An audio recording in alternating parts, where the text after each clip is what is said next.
Você usa um aplicativo, é algum programa para gravar? Sim, eu uso um programa que me ensinaram, que é um programa que grava a tela e grava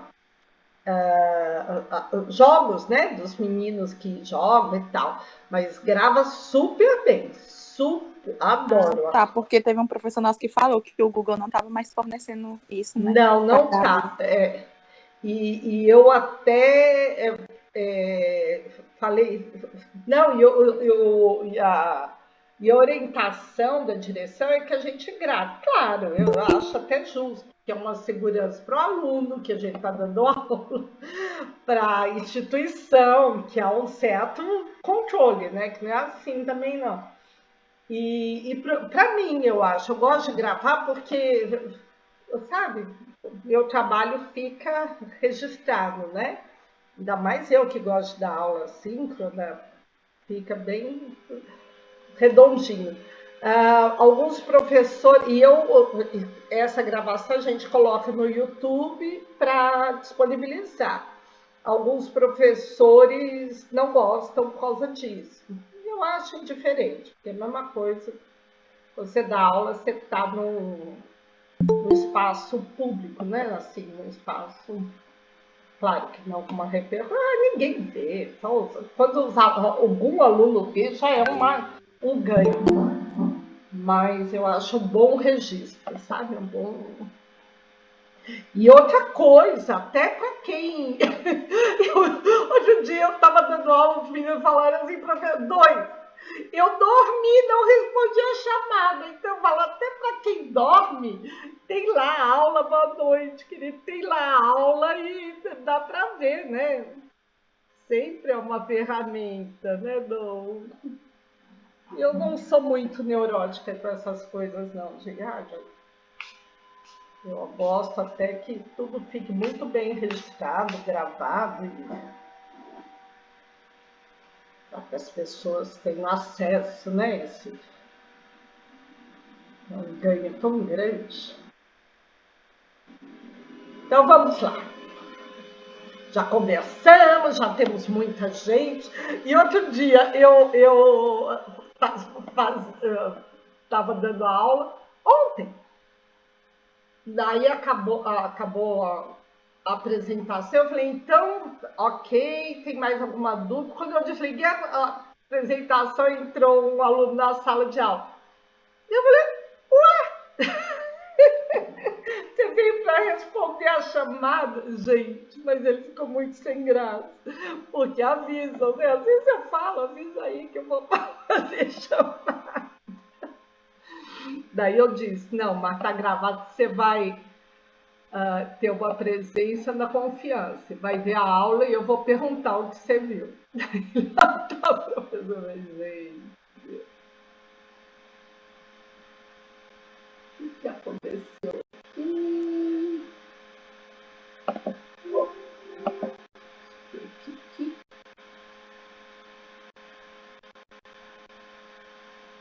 Ok.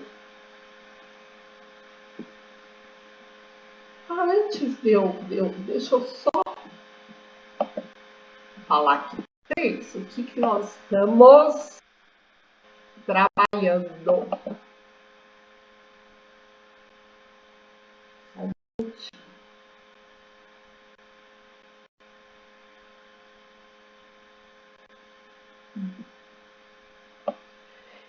Então, tô pensando que nunca mais ouvi falar desse homem até aqui. Não? Nunca ouviu falar de Não, já eu tô falando, eu pensei que nunca mais ia ouvir falar sobre esse homem, porque do tempo que eu lembro de escola, sempre tinha esse homem no meio. Bom! Então, nós estamos, pelo nosso plano de aula, né? Nós vimos Durkheim, nós falamos como surgiu a sociedade, vimos Durkheim, hoje vamos ver Weber, e na próxima aula nós vamos ver o tema para os seminários. Só um minutinho, Cássia.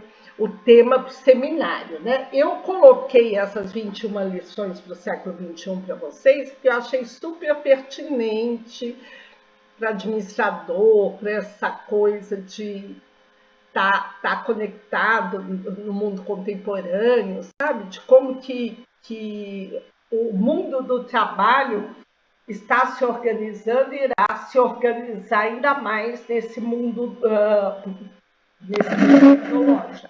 E esse livro fala bastante disso. Então, a aula que vem nós iremos tratar disso. Olá!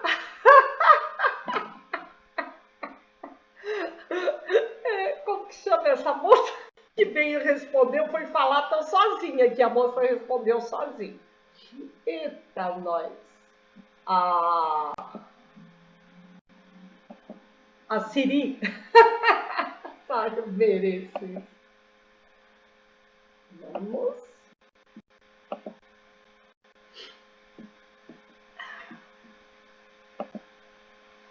Então, vamos lá.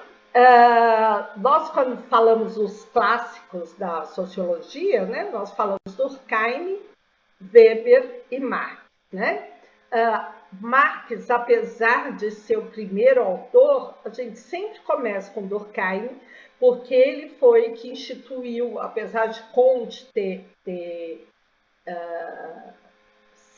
sido o pai da sociologia, foi ele que instituiu, assim, como ciência, que instituiu a sociologia na universidade, que tornou uma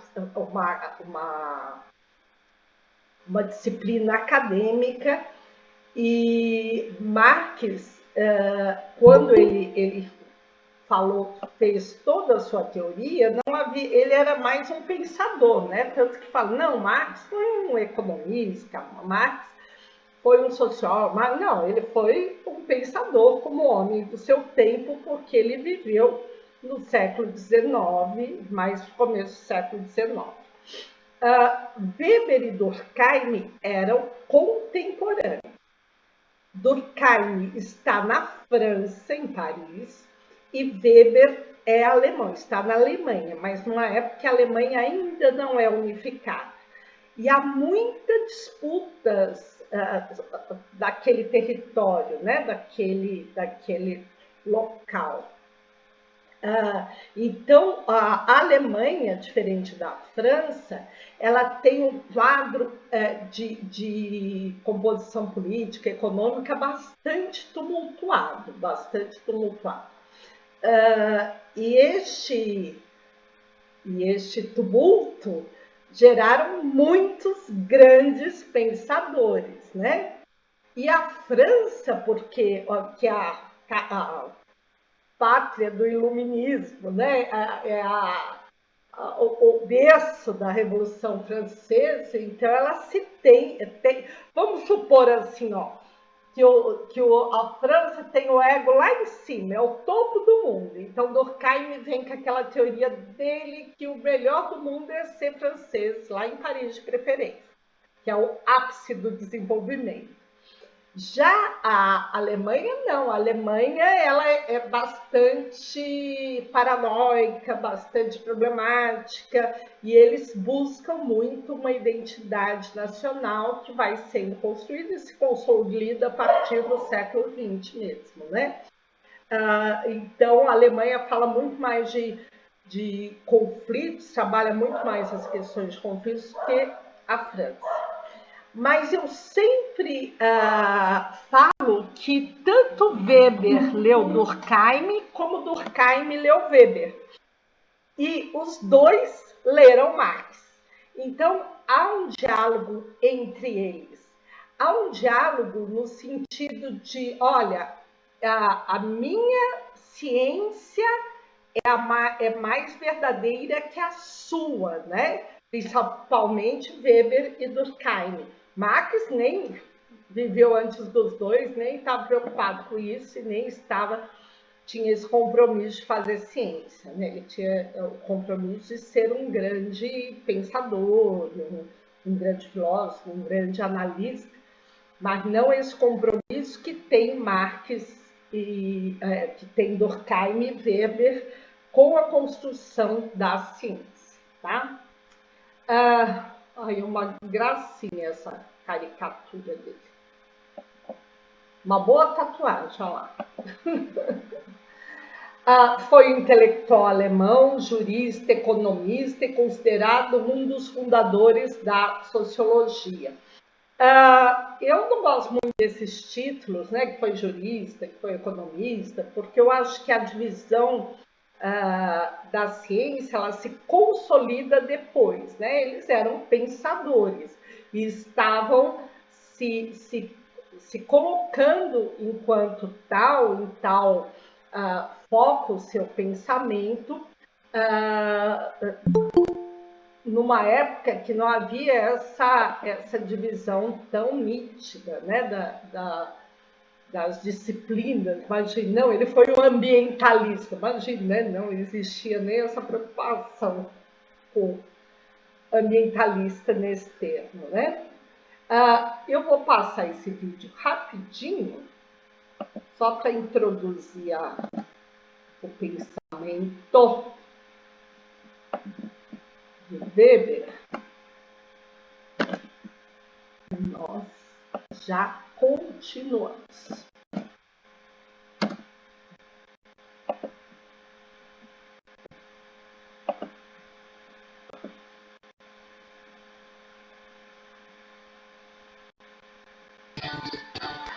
Uma piscina. Weber falou de uma piscina. 3 milhas oferece hospedagens a preços imperdíveis. Está começando mais um Sociologia Animada. Antes de começar, Só um segundo.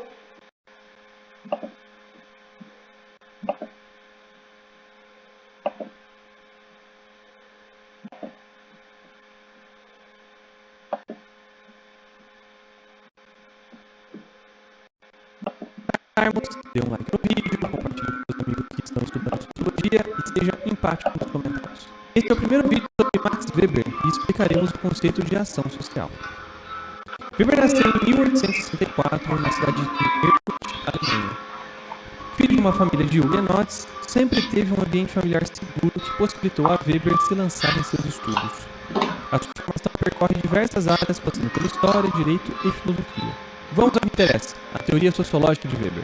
Weber busca compreender a sociedade de um modo diferente de Durkheim, que vimos nos últimos vídeos. Weber acreditava que a realidade social, de tão ampla, deveria ser recortada para que se possa ser feito um estudo científico da mesma. Assim, ele afirma a importância da subjetividade do pesquisador na escolha do seu objeto de pesquisa. No fim das contas, só seria possível, ao pesquisador, conhecer um ínfimo pedaço da infinidade que é a realidade. Com essa motivação, Weber volta a olhar para os indivíduos e como eles interagem entre si. O que mais interessa a Weber não é um conjunto de regras que mantém os indivíduos unidos, mas o compartilhar que dá a unidade a um grupo de pessoas. Portanto, se Durkheim buscava olhar para a sociedade, Weber olha para os indivíduos. Mas não é só um olhar, é uma análise sociológica. Por isso, Weber elabora o conceito-chave da sua sociologia, ação social. Segundo ele, nem toda ação realizada pelo ser humano pode ser considerada social. Abrir um guarda-chuva quando está chovendo não é uma ação social, mas uma ação reativa a um evento externo. Outro tipo de ação seria, por exemplo, você abrir o guarda-chuva e ver que alguém está sem e oferecer uma carona no seu guarda-chuva. Essa, segundo Weber, é caracterizada como uma ação social. Por quê? Simples. Ação social é uma ação que leva outro ser humano em consideração. Toda vez que, ao agir, você considera a existência de outro ser humano e, por conta disso, orienta a sua ação, estamos falando de uma ação social. A vida em sociedade, para Weber, nada mais é do que um conjunto de seres humanos agindo em relação com outros seres humanos. Portanto, a sociedade é um conjunto de ações sociais. Isso facilita a compreensão e entendimento da sociedade? Não precisa ser um gênio para perceber que isso dificulta ainda mais a análise da sociedade.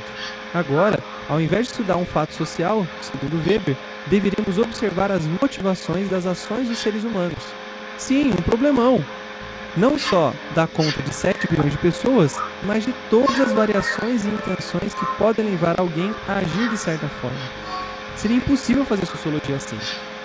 Portanto, Weber constrói 4 tipos ideais de motivos que levam os indivíduos a agirem. São chamados tipos de ação social. Ação tradicional, ação afetiva, ação racional com relação a valores e ação racional com relação a fins. Vamos investigar cada um. A ação tradicional é toda ação que está baseada em algum costume, em um modo tradicional e comum de fazer algo. Dar bom dia a todos que passam na rua pode ser uma ação tradicional. Já a ação afetiva é toda ação que é orientada por alguma emoção, seja ela positiva ou negativa. Gritar de alegria quando o crush segue você de volta no Twitter pode ser uma ação afetiva. A ação racional com relação a valores é toda ação que, ao agir, você pensa nos valores e princípios que você aprendeu desde pequeno. Imagine você encontrar uma carteira cheia de dinheiro, à vontade de gastar toda a grana, mas você lembra da sua mãe ou do seu pai dizendo que o roubo está errado. Uma ação racional com relação a fins, por sua vez, é toda ação que você realiza pensando em alcançar algum objetivo. Estudar para a prova e negar lazer é uma ação racional com relação a fins. Com esses 4 tipos ideais de ação social, Weber busca compreender a vida em sociedade, mas não através de regras que obrigam os indivíduos a agir de determinada forma, e sim através de compartilhamento de sentidos e intenções. Assim sendo, Weber realiza uma sociologia chamada de compreensiva, considerada como microsociológica e fenomenológica. Ficamos por aqui. No próximo vídeo iremos conhecer a ideia de racionalidade para Weber. Até o próximo vídeo e tchau!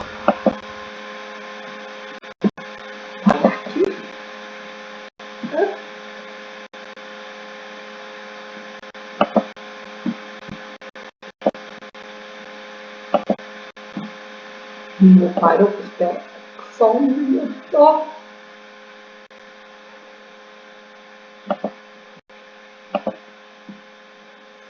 Libera o fone da senhora, que a gente não tá ouvindo. Só um segundo, eu estava fechando lá o vídeo, né? Você sabe como dizer Olá. mostrar serviço em inglês? Para Isso, mostrar eu que está quero muito... parar, moço. Não quero aprender serviço, nem mostrar serviço. Pronto. Então, Weber era muito inteligente. Ele está dialogando com Durkheim. Durkheim não quer trabalhar com o indivíduo, com a figura do indivíduo. Nós falamos um pouco isso a semana passada, porque ele acha que o indivíduo é o resultado da sociedade. É a sociedade que faz o indivíduo, e não o indivíduo que faz a sociedade. Os dois são contemporâneos também de Freud. E Freud está estudando o indivíduo, né? Então, quando Durkheim se opõe à análise do indivíduo, ele também está se opondo um pouco à teoria Freud. Quando Weber vai analisar o indivíduo, ele vai opor a teoria de Durkheim, né? Porque eles estão em constante diálogo. Desde que a ciência é ciência, há um diálogo entre, quando vocês estudarem metodologia científica, vocês verão isso, né? Então, se Durkheim está preocupado em estudar o todo social, estudar os fatos sociais, que são aqueles fatos que ocorrem dentro das instituições, né? E esses fatos vão moldando, vão civilizando o indivíduo. Weber não. Weber está dizendo não. Quem faz a sociedade é o indivíduo, através das suas ações sociais. Toda ação é ação social? Não. São só as ações que consideram o outro, levam em consideração a existência do outro, né? Então, a gente com a gente mesmo não é uma ação social, né? Porém, quando nós estamos em relação, nós praticamos uma ação social. Deixa eu só correr aqui, porque daí ele separa. O texto de Weber é um texto muito arenoso, né? Ele é um texto bastante difícil. Mas existe um livro que Weber faz 2 discursos, que é Ciência como Vocação e Política, Ciência e Política como Vocação, que são textos bem fáceis. Ele tem PDF, eu vou colocar para vocês, porque quem quiser entender um pouco o pensamento de Weber, leia esse livro, que é fininho, tá aqui. Ele é bem pequenininho. Ciência e Política, Duas Vocações. Todo mundo deve ler. E aqui ele fala também do que é burocracia, então é bem interessante que neste livro ele tem esse conceito, ele nos coloca esse conceito de burocracia, né? Mas graças a Deus, ele tem esse livro, que é um livro fácil de ler, porque os demais textos dele são bem arenosos, bem difíceis. Então, vamos falar um pouco aqui dos conceitos básicos de Weber. O que ele vai estudar? Ele vai estudar a ação social. Para estudar, nós vamos falar tudo um pouco sobre cada um desses itens, ou aquilo que nos interessa mais. Cada ação social, ele vai fazer como um tipo ideal. Então, olha que legal. Ele propõe assim, eu vou estudar a ação de cada indivíduo. Mas como é impossível estudar a ação de cada indivíduo, claro, ele agrupa as ações em tipos ideais de ações, né? Isso tudo para se ter uma compreensão social. Por isso que a sociologia dele é compreensiva. Depois que surgiu a sociologia fenomenológica, daí falei, não, Weber também era um fenomenologista, que estuda o fenômeno, né? Ele trabalha com os conceitos de patrimonialismo, né? Qual é a importância disso na sociedade, de burocracia, fantástico o conceito dele de burocracia. Nós temos hoje um conceito, uma ideia, não é conceito, um senso comum de que a burocracia é algo prejudicial ao Estado, mas Weber vai dizer o avanço que se tem no Estado contemporâneo com o surgimento da burocracia, porque antes o que se tinha eram pessoas a serviço do rei, né? E quando surge a burocracia, essa máquina estatal de servidores públicos que independem do rei, que independem do governador, ela faz com que o Estado funcione independente do governo que está. E isso é um ganho muito grande, porque você tem garantida a continuidade de algumas políticas independente da maluquice do governo, né? Aqui a gente vê muito isso, né? Porque cada vez que muda o governante põe boa noite, que põe um monte de concatados, aquela coisa, aquela lambança que a gente fala, né? O quanto dificulta a máquina estatal, sendo que os profissionais de carreira que garantem o andamento do serviço do Estado, que tem que ser feito independente do governo, né?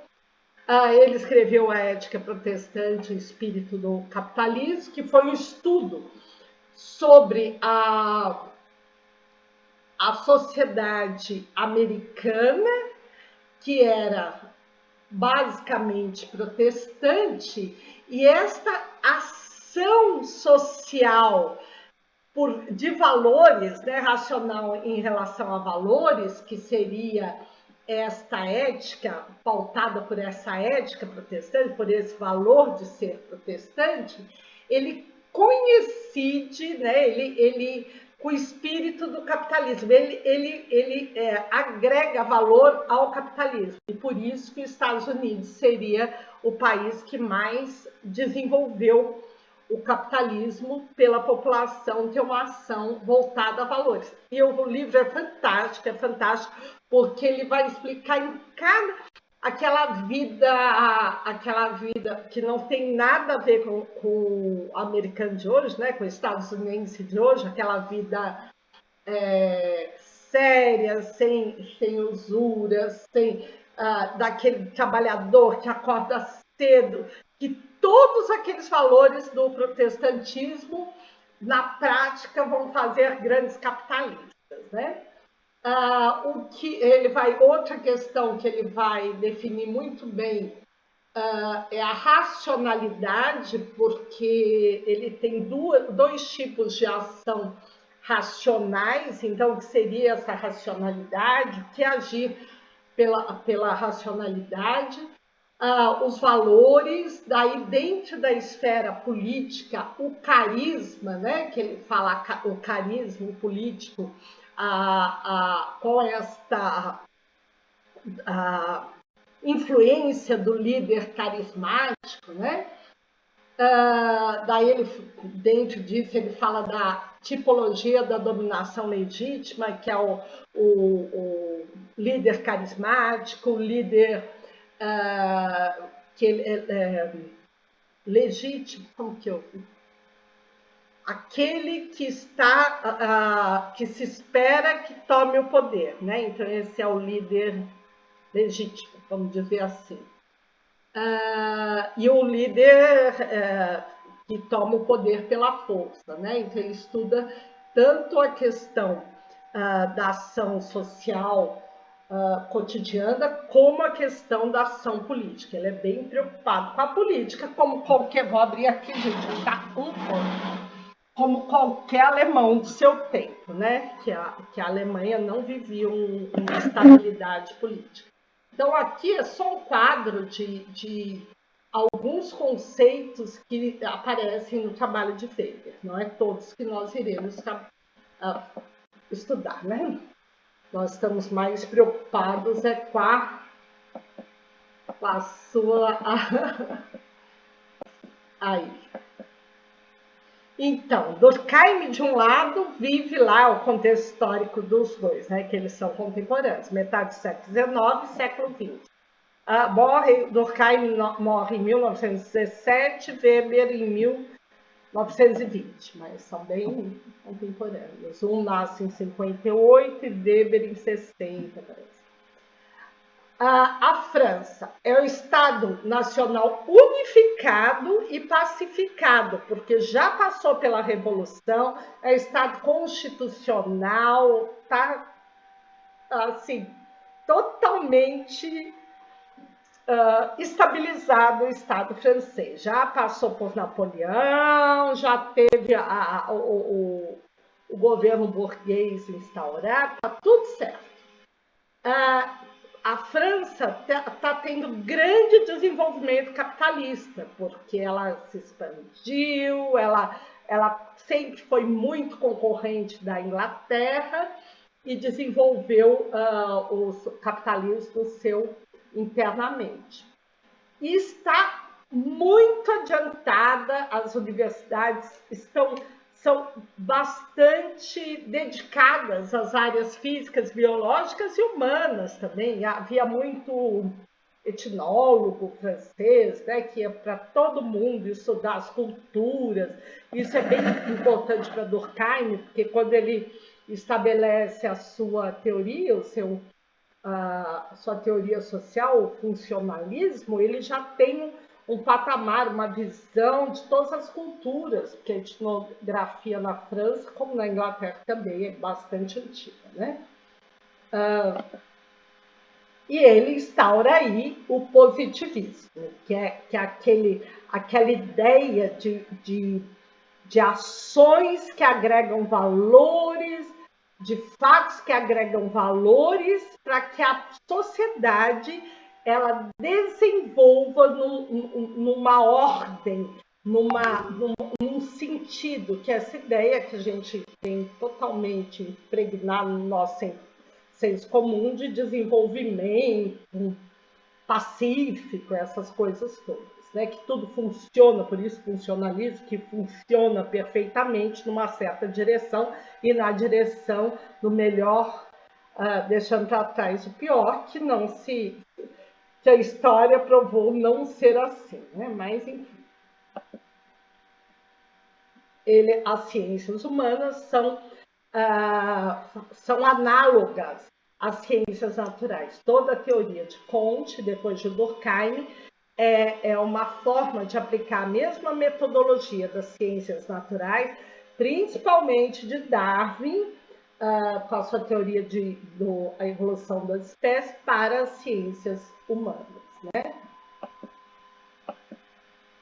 Agora, Weber, ele está na Alemanha, que é totalmente fragmentada politicamente, o capitalismo tardio, ninguém entende que a Alemanha demorou tanto para que ela se unificasse, desenvolvesse o capitalismo, muito mais focada nas ciências humanas. Por quê? Porque é um país formado por várias culturas ali daquela região, né? Não é uma só cultura, são várias culturas, e eles têm contato, os pensadores, com essa diversidade cultural. Então, eles não têm essa compreensão da sociedade de como o uno, funcional, ordeiro. Não, é muita bagunça, muita briga de grupos políticos, de populações. Então, o resultado deste pensamento, né, é um idealismo, né? Aquilo que poderia ser uma e depois tem tanta crítica ao idealismo, mas é o que eles conseguem fazer naquele momento, né? Que era uma forma de idealizar uma determinada sociedade, uma determinada forma de ser social, né? Não se tem ela como uma consequência natural, como para Durkheim, de um progresso, né? Que também não foi natural na França, né? Porque a Revolução Francesa, ela foi uma revolução, porque para se impor foi com guerra, com briga, com disputa, e muito violenta, e foram 10 anos de revolução, né? Não foi assim, mamão com açúcar, como ele quer fazer, que a gente acredite, né? Então, Durkheim é um positivista e Weber um idealista. No positivismo, a história, ela é um processo universal que deve acontecer. Então, se a Alemanha não chegou aí, chegará. Sabe essa ideia de progresso? Para Weber, não. A história é uma diversidade das formações sociais. Quem faz a história são as ações humanas, né? O Durkheim, ele faz as classificações, generaliza e classifica cada cultura para compará-la, né? Aquela coisa, o índio brasileiro é o mais atrasado que tem, porque nem funde o ferro, né? Enquanto, sabe, essas bobagens, isso tudo caiu por terra, que são culturas diferentes, que não tem nem essa preocupação. E Weber não, diz que cada cultura tem a sua especificidade, por isso que ele vai lá estudar o que é de específico que fez que os Estados Unidos desenvolvesse o país que mais desenvolveu o capitalismo, né? Então, eles são bem diferentes. Então, para ele, o objeto da sociologia é a ação social. Que a ação humana é social à medida que o seu significado subjetivo leva em consideração o outro. Então, quando você sai na rua e fala bom dia, boa tarde, você está se comunicando com o outro, você está tendo uma ação em relação ao outro, né? Agora, a ação social é a presença do outro e vocês compartilham este significado. Não faz sentido nenhum. Faz algum sentido para a gente aqui no Brasil comer um monte e arrotar na mesa?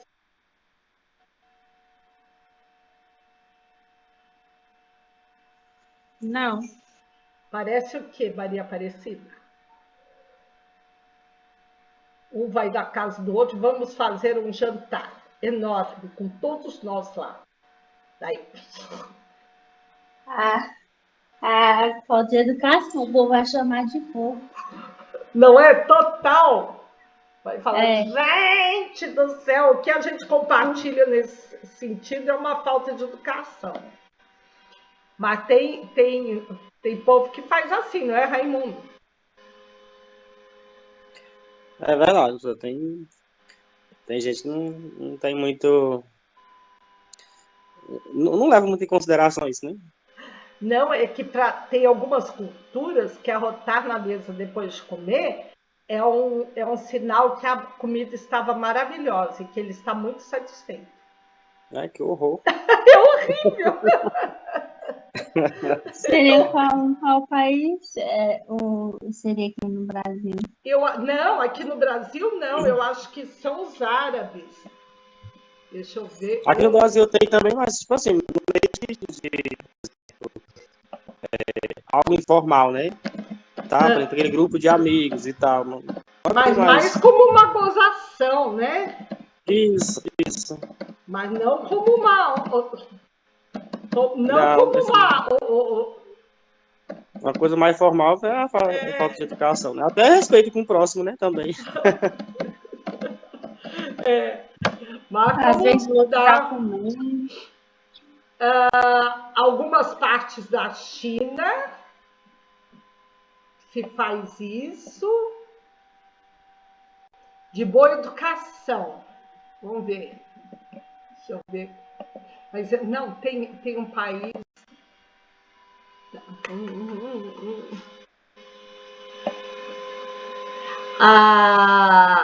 Na Arábia mesmo, árabe. Como na Itália, palitar os dentes. Mas os árabes que arrotam na mesa. Obrigada, Rafael. Não, logo a gente estará junto em sala de aula. Mas, então, quando você tem... Aqui nós compartilhamos da ideia que é muita falta de educação, né? Mas dessa mesma maneira, como os árabes compartilham que é o sinal de boa educação, e na Itália, palitar os dentes é boa educação, é porque compartilham significados subjetivos diferentes que o nosso, né? E é da Rússia, né? Onde os homens se beijam um monte. Aqui hoje até é mais moderninho, né? Mas um tempo atrás não era moderninho, não, homem se beijar. Agora já é mais aceito. Mas na Rússia, os nossos políticos iam para a Rússia, levavam um monte de beijo, eles nem sabiam o que fazer, né? Então, qual é a função da sociologia? Investigar essa ação social e ressaltar os elementos gerais de cada ação que faça o tipo ideal, aquilo que construiu a sociedade. Mas isso nem é tão... Eu quero que fale do tipo ideal que... Então, ação social, motivação, sentido e valores que os indivíduos trocam, né? A relação social, o sentido tem que ser compartilhado. Ou seja, nós, quando falamos bom dia, o outro sabe o que significa bom dia. Quando nós falamos, nossa, estou satisfeito, o outro sabe o que significa isso, porque nós compartilhamos o mesmo significado, né? Eu falo que com esse mundo agora dos apps, essas coisas, a gente começa a ter uma série de outros significados que o outro tem que decifrar e surgem mais figurinhas do que a gente é capaz de... Que a gente não, eu, né? Porque vocês são super rápidos nisso. Então, às vezes, você manda uma figurinha e fala, mas essa não seria mais adequada, mandei a figurinha errada, né? Mas essas figurinhas dessas comunicações virtuais, eu acho que espelham bem essa questão desses significados que são compartilhados, né? Porque podemos ver até nas gerações, né? Como vocês são muito mais atentos a certos significados e uma geração como a minha entende pouquinho de coisas, né? Então, se a professora mandar alguma figurinha muito fora, a professora não sabe o exato significado. Então, essas relações se dão, A com B, vão se se unindo a outros, até formar esse todo social, né? A sociedade é uma totalidade construída de uma multiplicidade de interações sociais. O que são interações sociais?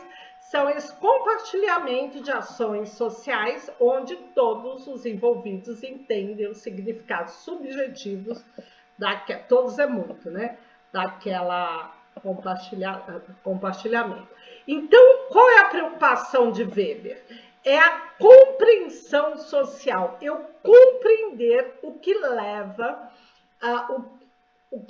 os indivíduos de determinada cultura a agir de uma determinada maneira. Esta compreensão é que fará que eu entenda como é aquela cultura. Então, por exemplo, se eu visito uma igreja, né? Uma igreja ABCD ou não, a igreja vai ter uma série de rituais, vão compartilhar uma série de ações que ao compreender essas ações e os significados que estão por trás dessas ações, eu compreendo aquela sociedade religiosa.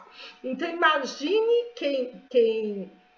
pessoas que são evangélicas, né, compartilham um certo tipo de ritual. E pessoas, imagine os evangélicos, de repente, vão numa missa no domingo, né, que são rituais completamente diferentes. E aqueles rituais, ao compreendê-los, eu posso compreender o que é a fé, a religião católica. Então, é esta a pretensão de Weber, esta é a metodologia de Weber, né? E essa metodologia, ela é bastante válida ainda hoje. Fala, Luiz. Professora, perdão, tem como a senhora repetir, por favor, a respeito da religião? Por exemplo, dos evangélicos? Sim. Você, por exemplo, é evangélico, né? E você vai na tua igreja, você participa de uma liturgia, de uma série de rituais religiosos que são compreensíveis entre aqueles que estão compartilhando aquele sentido daquela religião. Daí você sai dali e vai para uma religião completamente diferente. Vai numa missa no domingo de manhã, que é outra liturgia, que é outro ritual. Então, qual é a pretensão de Weber, né? Qual é o método de Weber? Ao analisar aquelas ações que ocorrem naquele novo contexto social, nós possamos compreender como funciona aquela comunidade, aquela sociedade. Entendeu? Tá, entendi. Porque o que nós temos que entender não é a descrição do ritual. Por exemplo, falo da igreja católica, é fácil, mas imagine numa igreja islâmica, sei lá, que eu nem sei como que é. Não é a descrição, é o sentido que está por trás de cada ação. Por que levanta tal hora, por que senta tal... Qual é o sentido disso? Qual é o sentido da hoxa? Por que a hoxa no final? Por que para tomar hoxa eu tenho que ter confessado? E tenho que ter ter batizado, né? Tudo isso. Então, eu só posso compreender aquele contexto social, né? Eu falei a religião porque é uma comunidade, é uma instituição social, se eu entender os valores que são compartilhados por trás por aquelas pessoas que estão compactuando com aquele ritual. Da mesma maneira, se uma pessoa de uma outra religião entra numa igreja evangélica dessas, como chama? Carismática é a católica. Eu estou tendo, a médica falou, é amnésia pós-Covid.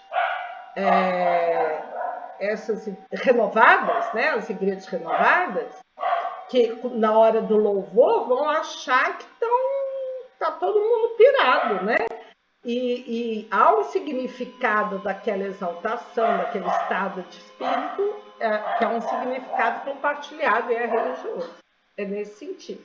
Faz sentido para você, Luiz?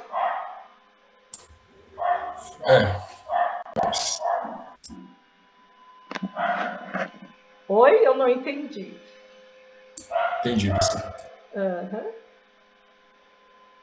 Deixa eu ver se eu ponho aqui que eu ouço, né? Ok. Então, todo indivíduo ao agir, o ator social, age guiado por motivações, que por sua vez são baseadas em valores, né? Então, por que ele está agindo? E isso que nós devemos descobrir. Quais são estes significados colocados lá na hora daquela ação? Será que estão tocando aqui? Espera só um pouquinho, gente. Eu acho que chegou meu neto. Só um minuto. Oi? Já tô indo. Ô, Pedro, meu amor.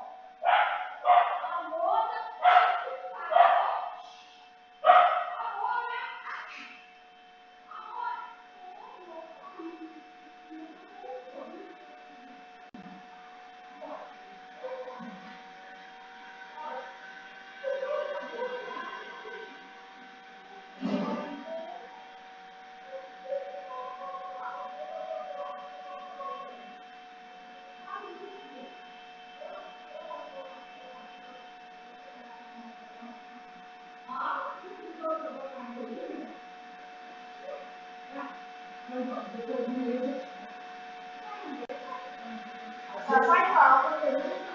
tá, só olha aqui com esses olhos que eu falei para te atender. Falar, oi, gente! Oi! Esse é meu neto. Ó, oi! O Marcelo.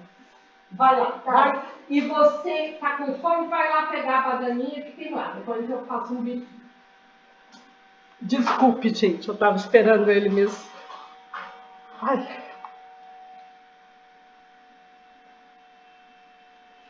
Tá falando aqui, eu não ouvi. Desculpe.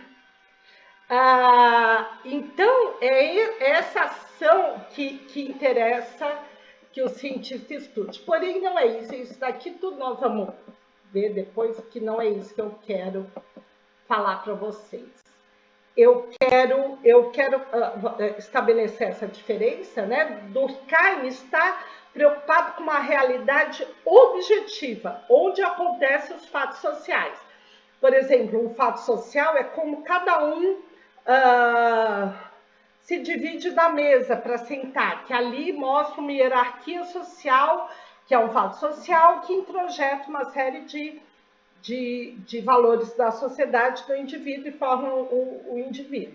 Weber não, ele está preocupado com uma realidade subjetiva, o que leva os atores, né, daquela ação a agirem daquela maneira, pelo significado subjetivo daquela ação, né?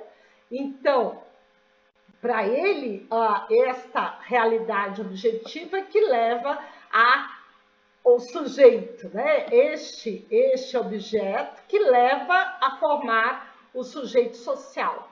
E aqui, para Weber, é o contrário, é o sujeito que faz, que é o autor dessa ação. Mas eu quero tipo ideal. Não é isso que eu quero, gente. Esse está muito... Tipologias da ação social. É isso que eu quero.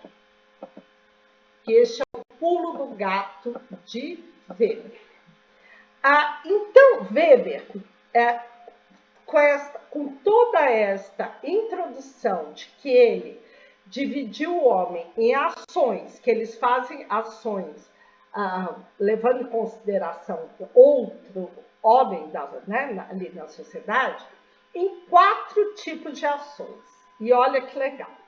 ele fala, nós temos as ações tradicionais que realizamos por tradição. Meu pai fazia assim, minha avó fazia assim, a minha cidade age desse jeito, aqui no Tocantins é assim, isso é tradição.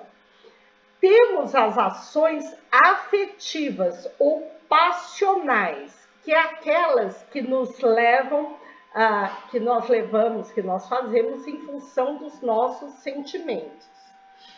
Temos as ações racionais em relação a valores, ou seja, olha, eu vou fazer tal ação porque essa é a ação mais ética, esta é a melhor ação que eu posso desempenhar.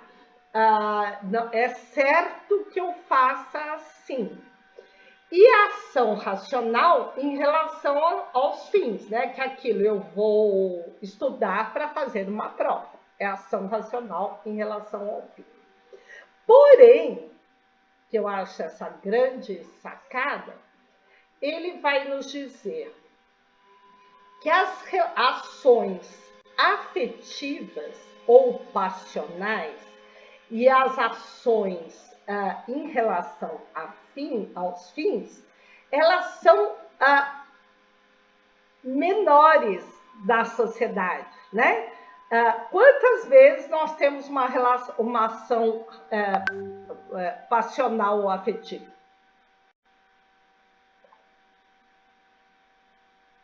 Todo dia? Não? Oi. Como, professora?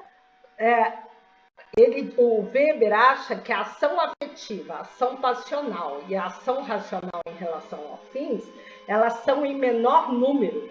Nós fazemos menos. Ou seja, eu perguntei quantas vezes por dia a gente tem uma ação afetiva, uma ação passional. Eu acho que bem pouca, não? Não é? Quantas vezes a gente roda baiana por uma paixão, ou quantas vezes a gente se debulha por uma, sei lá, por uma sensação e tal.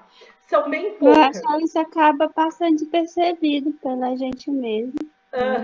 Não que não as tenha, nós as temos, mas não é este o grosso das ações na sociedade. O grosso das ações na sociedade, daí dependendo da sociedade, são os traços tradicionais, porque nós temos sociedades mais tradicionais. Imagine as sociedades orientais, a China, o Japão, mesmo ali os países do Oriente em geral, muitas ações são pautadas pelas tradições. E grande parte das outras ações são ações, sim, racionais, mas pautadas por valores daquela sociedade. Bons ou ruins, mas são pautadas por valores. Então, mesmo tendo as sociedades bastante afetivas, né? Vamos pensar na Itália, que eles são bem escandalosos, afetivos, não é o que marcaria ou descreveria, o que levaria a compreender aquela sociedade. Seria só uma pequena parte.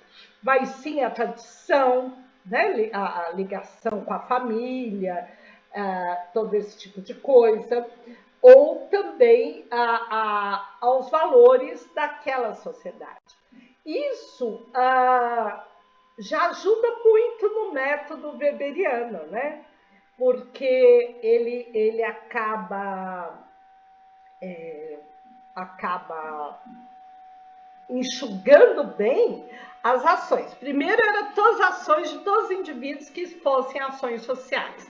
Depois ele tipifica, já põe modelos grandes. Depois ele fala, mas as que vão dizer o que a sociedade, fazer com que nós compreendamos a sociedade, no grosso são as ações tradicionais e ações racionais em relação a valores.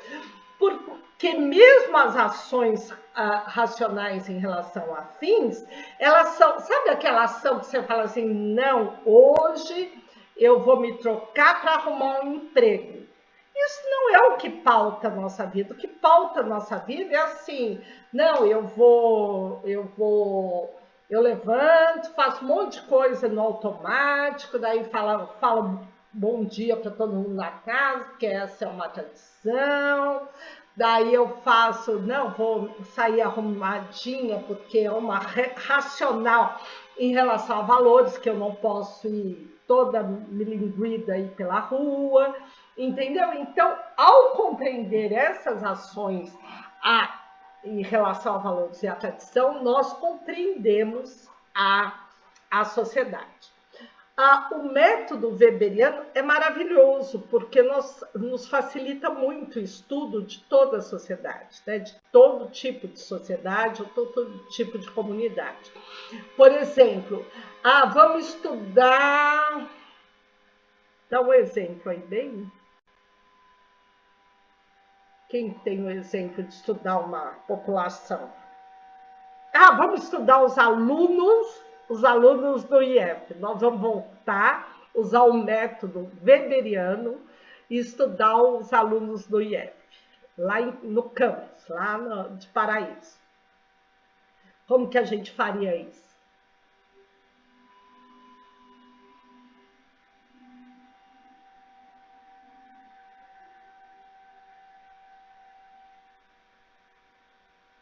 Como que a gente estudaria lá os alunos lá no IF de Paraíso?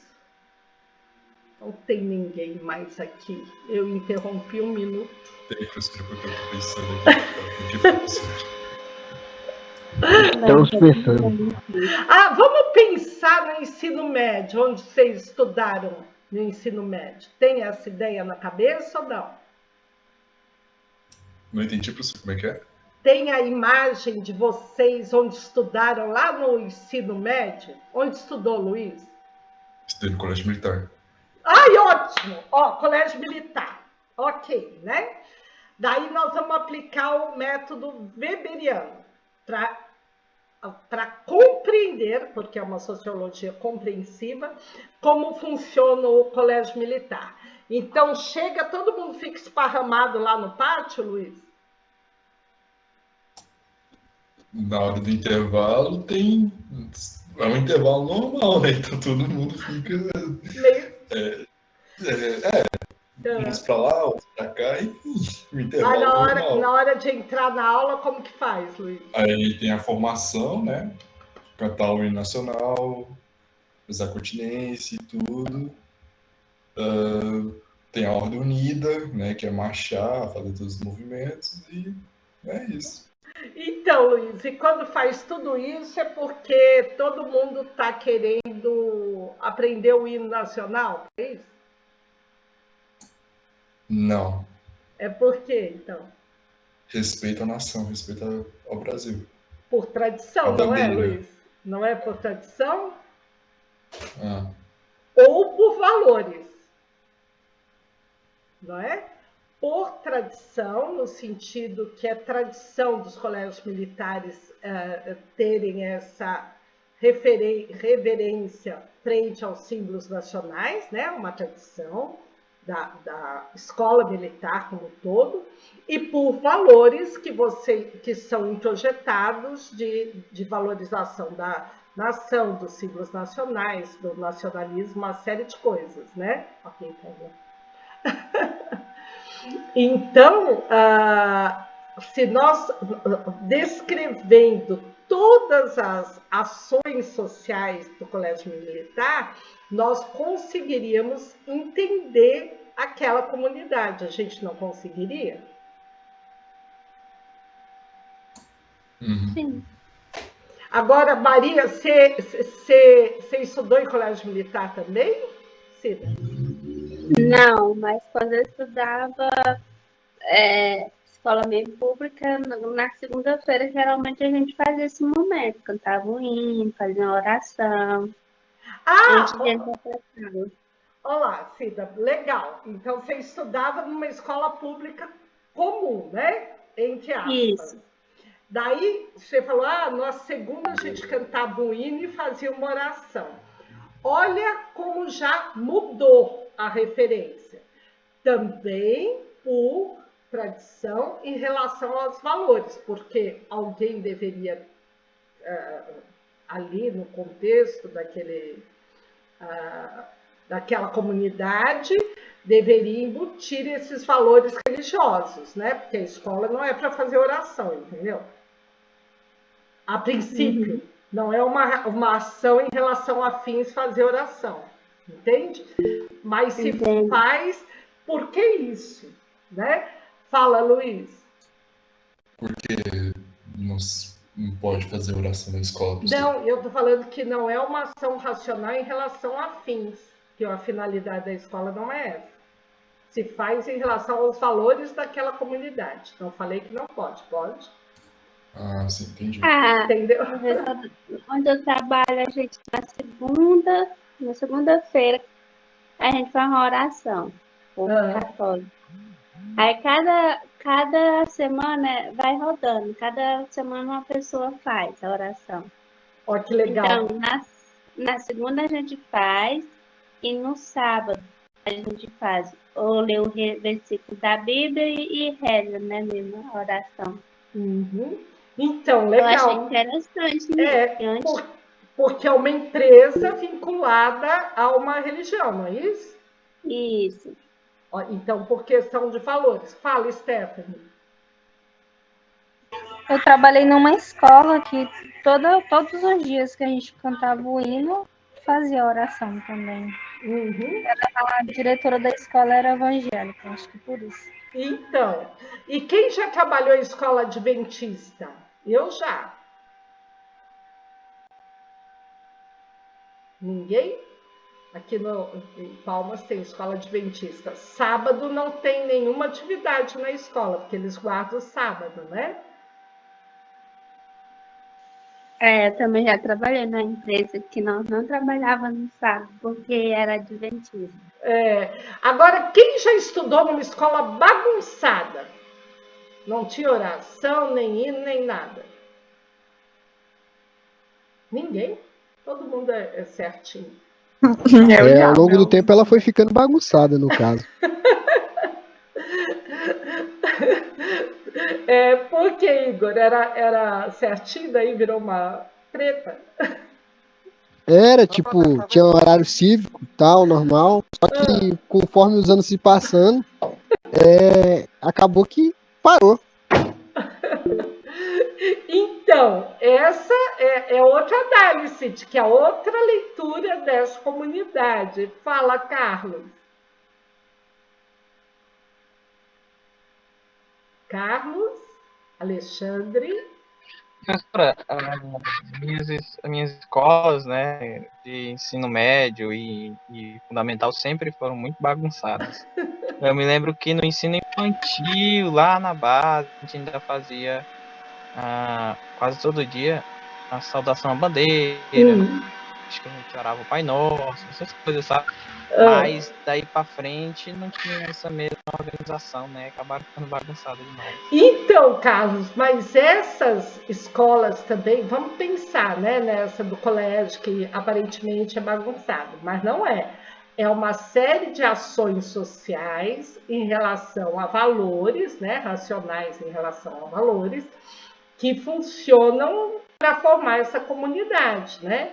Afinal de contas, não tinha as menininhas que se arrumavam para ver os menininhos, não tinha os zoadeira, não tinha de tudo. Hein, Carlos? Não tinha música no intervalo.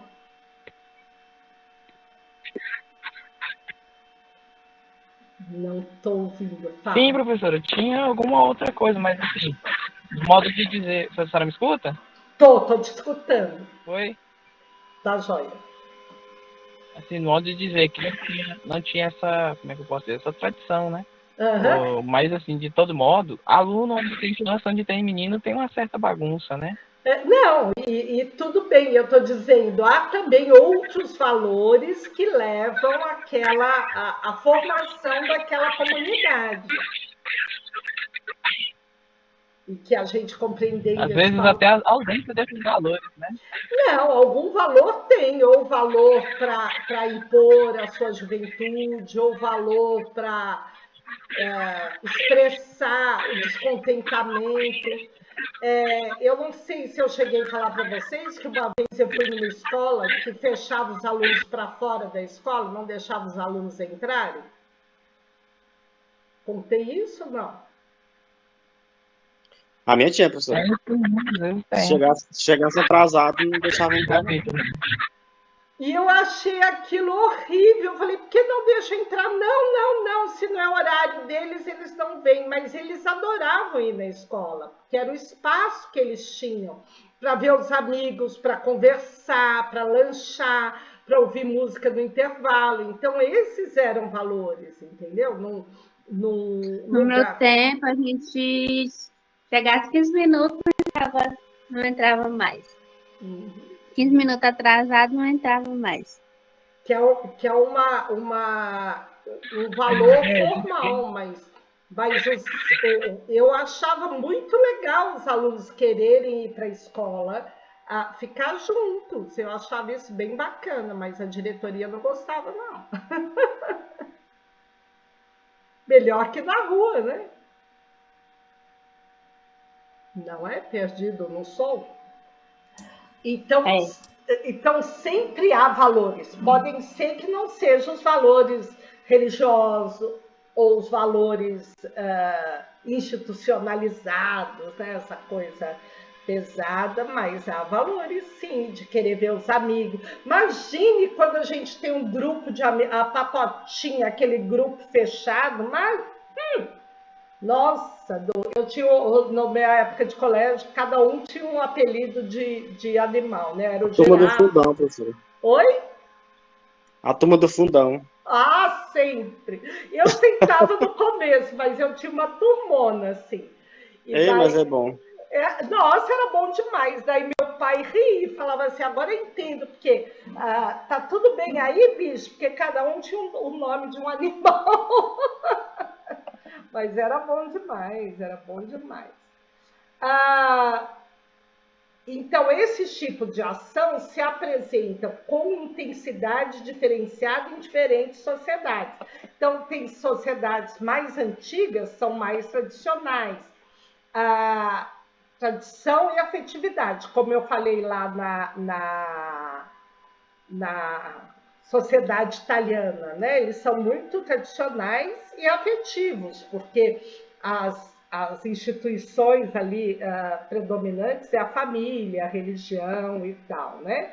Das sociedades modernas são mais a racionalidade em relação a valores e afins, porque mesmo que nós não tenhamos essa ação em relação a afins, nós somos, no mundo contemporâneo, bombardeados dioturnamente desta propaganda de agir em relação a fins, né? Seja produtivo, seja proativo, não seja, como chama aquilo de você não fazer nada? Não seja, procrastinador. Então, se tornou um valor na nossa sociedade ser produtivo. Sendo que o homem é um pouco de tudo, né? Mas se a gente pegar, se um alienígena viesse estudar aí o que tem nas mídias sociais, aí, ele ia falar, nossa, essa sociedade tem que ser minimalista, magra, super produtiva, rica, não é isso? O que passa? Bela, jovem. Não é isso que passa o tempo todo aí nos Instagrams, entre uma propaganda e outra? Não é isso que a gente aprende? Sim, não é, talvez.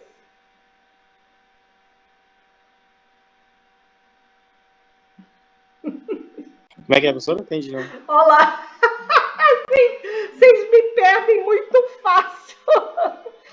Eu digo, se viesse um alienista, um ET, um alien para cá, se viesse para o mundo e só observasse, usasse um método weberiano para observar a nossa sociedade, ele ia falar que os valores da nossa sociedade é ser rico, magro, produtivo, não perder tempo com nada. O que mais? Bonito, jovem, porque nós não somos bombardeados com esses valores o tempo todo pela mídia. Sim, quase um padrão, né? É quase um padrão, e é um padrão totalmente fora, né? Porque impossível, né? Ser uma Jade, eu tenho toda a Jade lá com a carinha de Jade. Enfim, vamos parar aqui, porque está muito chata essa apresentação. Então, Weber é isso. Enquanto Durkheim está preocupado com os fatos sociais, Weber está preocupado com as ações sociais. E as ações sociais, apesar de serem 4 tipos, elas se convergem em 2 tipos, né? As tradicionais, ligadas com as ações afetivas, e as racionais, em relação a valores, ligadas em relação a fins, mas não é as que mais ocorrem, ou são tradicionais ou são racionais em relação a valores. E a partir desse método, ele sugere que possamos estudar qualquer sociedade. É isso que é Weber. Ele escreve difícil, mas não é difícil, é fácil. Tranquilo? Quem falou que nunca mais ia ver Weber, viu alguma semelhança no Weber antigo, do Weber de hoje? Ai, professora, não vou lembrar, porque dá Maria. Só sei que esse nome dele, meu Deus, onde eu vejo, eu lembro. Não, Tayla, e às vezes a gente vê num momento que a gente não entende nada, e depois, quando a gente está mais amadurecido, fala, nossa, mas era só isso, eu achei que era tão difícil. Não é assim? Que nem a senhora falando desse slide aí. Porque quando ele fala, não sei o que, afetiva, meu Deus do céu, o que é isso? E depois você vai ver exemplos, né? Então é coisa comum do seu dia a dia. Você dá aquele petit por causa do namorado, ciúmes do namorado, isso é afetiva. Misericórdia. E o pior é quando dá o petit e a gente está enganada, não é assim?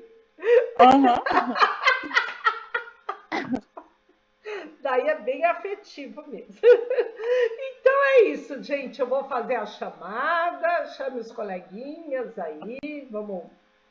Professora, eu vou justificar a Dalila, porque ela falou lá no grupo, eu não sei se a senhora chegou a ver. É porque ela tá cuidando de umas coisas do filho dela, e ela nem entrou na aula hoje. Eu senti falta dela mesmo. Foi, ela se justificou. Depois a senhora olha. Depois eu olho. Na hora da... Mas não tem problema, não. Ela sempre está aí mesmo. Não falta, não.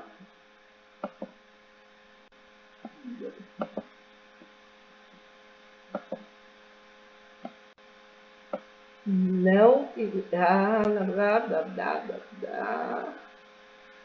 Vocês me ajudem, porque eu não vejo vocês, tá? Então, só...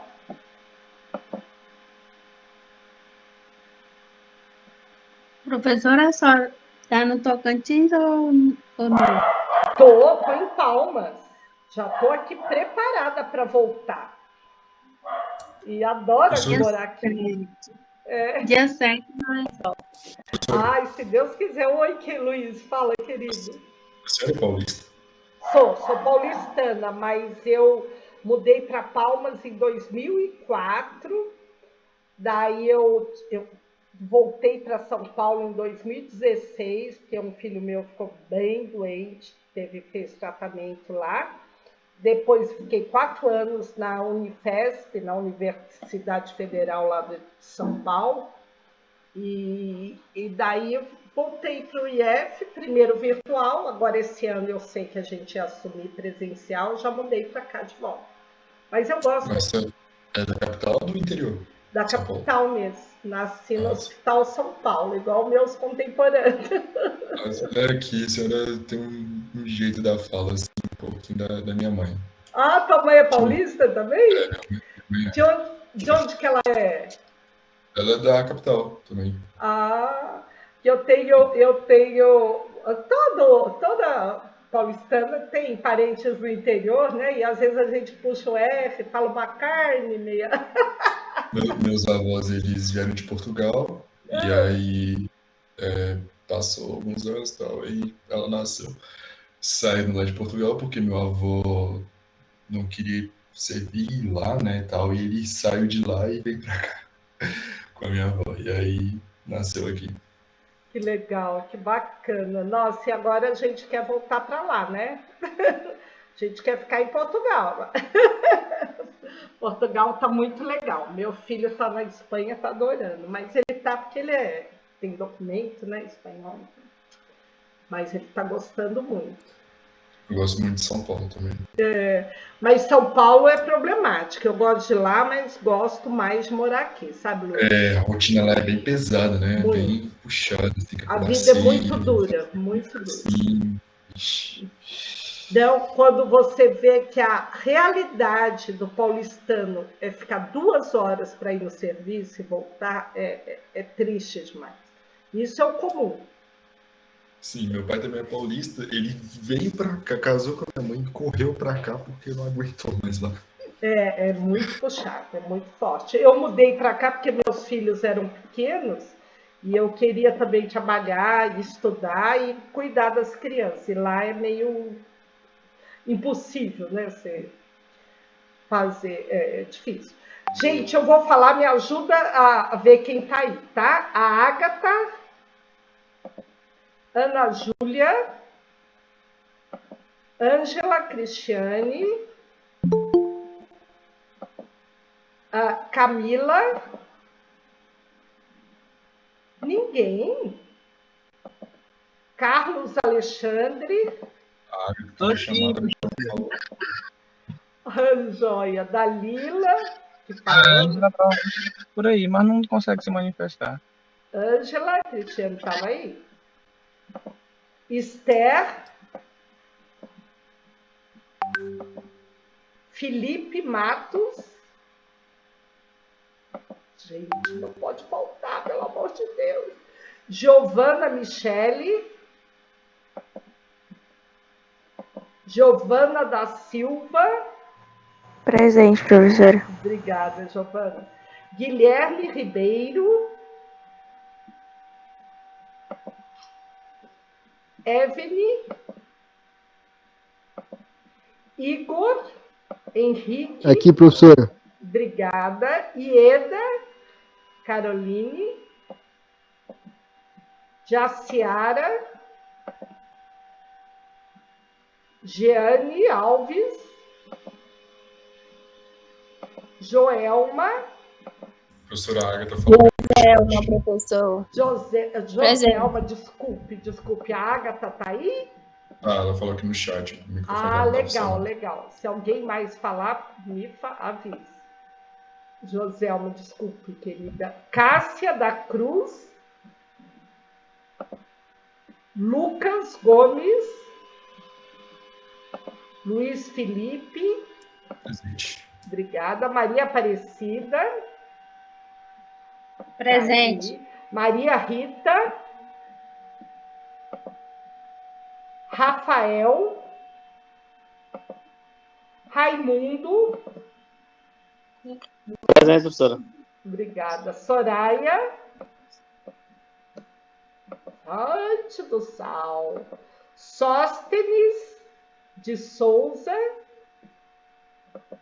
Stephanie. Acertou, professora.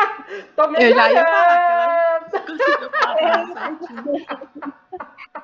Eu vou gravando, mesmo com essa amnésia. A médica Tá falou. vendo como aprendeu? Professora, o Rafael digitou aqui. Ah, legal. Obrigada, Rafael. Obrigada, Luiz. Tatiane. Presente, professor. Obrigada. Tayla.